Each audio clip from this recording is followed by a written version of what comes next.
Looking at all these places built in ancient times, we have a question in our mind. Did the people who built these amazing temples really had more advanced techniques than us? Or did they build these temples only with some primitive tools? After watching this episode, you will be convinced that such advanced technology was definitely present in those days, which disappeared with these civilizations and has become a mystery for us today. Puma Punku and Tihuanaco, located in Bolivia, South America, raise similar questions in both these places. Today we will tell you some things about these places that will force you to believe that humans did not make this place. Many stones have been found here, which are the largest and most different stones ever found, which weighs more than 100 tons. The special thing about these stones is the complex work done on them. These stones have been given such a shape that it is as if they have been supported by a machine to do this. Some steps of stones have been made here, whose level of work and similarity is surprising. Some archaeologists say that this place is 2,000 years old, but in 1945, researcher and engineer Arthur Posnansky, who was the first researcher to discover this place, and who had spent some decades here and practiced, he has claimed that this place is about 17,000 years old. The Puma Punku of this place was named by the Aymara people who have been living here for the past 800 years. And according to their ancestors, when the Spanish people came here for the first time, then they asked the people here that how did you make this stone building? Then the people here replied that we have not made this place. God has made this place, and that too in just one night.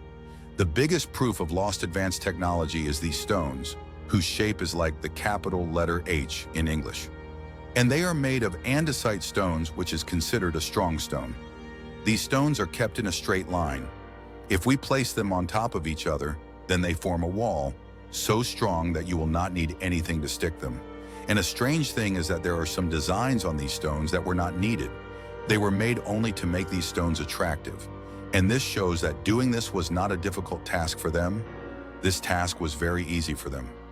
The people who used to follow this method to make two stones at this place, after knowing that, there is a question of their development. The stones that had to be joined, they used to make a kind of pit on them. And then they used to put molten metal in it, which later became hard and joined the stones. And the surprising thing is that today, after 17,000 years, there are traces of metals here, but no traces of molten metal at any place. Here, some pillars made of stones were found, on which very fine grooves were made. All these grooves are of the same width and depth from start to finish. Some round holes have also been made on these grooves, which are made equal to each other. And not only this, their depth and shape are also equal. Looking at them, it is proven that machines were used here, because thousands of years ago, it is very difficult to make them with the tools of only a few stones. And even during the excavation, no such stone tool was found here. At a distance of half a mile from Puma Punku, a very large stone door was found in Tihuanaco, which is called the Gate of the Sun. This door is made of a large piece of andesite stone, which weighs more than 10 tons. Puma Punku and this place were both built at different times, and the stones found in Puma Punku are completely different from the stones found here. According to the locals here, this place was built by their ancestors to celebrate the joy of God coming from the sky, the same God who had built Puma Punku. On this gate, we can see a picture of God and his 50 children coming from the sky. They called their god Viracocha. Another statue of them can be seen here in the middle of this place, which was made of a large stone. In the 1960s, a wall was excavated here, on which many carved faces were found. These faces look a little different from the faces of humans, and some of these faces look like aliens. The most shocking discovery of Puma Punku and Tihuanaco to date was the Fivente Magna Ball, which was discovered by a farmer in 1950. Triangular shapes have been found on it, which are similar to the inscriptions of the Sumerians. While there is a difference of more than 8,000 miles between Puma Punku and Sumeria, this ball shows the relationship between Puma Punku and the Sumerians. According to some ancient documents, the Sumerians worshipped their god Anunnaki, who came from the sky. This means that Anunnaki, who came from the sky in Sumeria, and Viracocha, who is worshipped in Puma Punku, can be the same. When scientists research these stones, with the help of laser cutting and diamond wheel cutting technology, the results were shocking.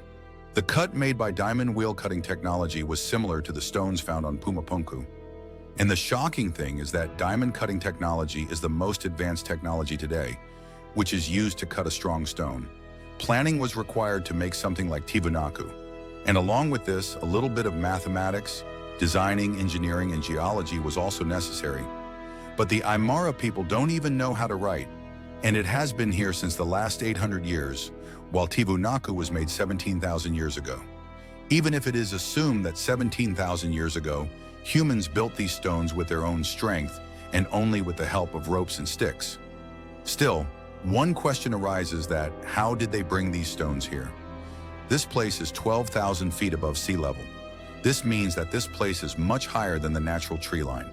Trees cannot grow at this height. This means that they did not even use wood to carry the stones. So how did they bring these stones weighing more than 100 tons to such a height?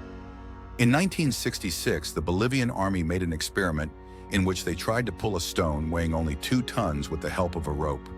And they were able to pull that stone only by a few inches with difficulty. Now the last question is that how did such a strong structure of stones get destroyed? There are 2 reasons for this. Maybe there was an explosion here, or maybe there was an earthquake from the sky, because some pieces of andesite stones were found here during the eruption. Whereas if we look at the strength of the stones, it is not possible for these stones to be pieces of nature.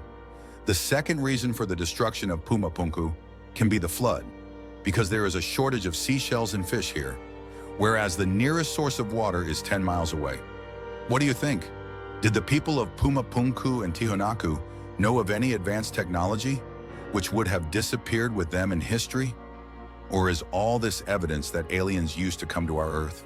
How did an ancient civilization without advanced technology achieve such a feat? Was it pure ingenuity or something else? Some theorists suggest extraterrestrial involvement, while others believe we've underestimated the capabilities of ancient humans. The truth? It remains one of history's greatest unsolved puzzles. What do you think? Could ancient technology rival our own? Or is there more to this story than meets the eye? Some believe Puma Punku is proof of advanced ancient civilizations, capable of technology rivaling ours today. But despite decades of research, its secrets remain hidden, or does it point to something far beyond our understanding? Could this ancient site hold the answers to mysteries we've yet to uncover? Stay connected to Historic Traveler. We will dive into the fascinating world of ancient mysteries, historic landmarks, and untold stories from around the globe. Join us on a journey through time as we explore the hidden secrets of history and unravel the wonders of the past. Don't forget to like, comment, and subscribe for more captivating adventures. Thank you.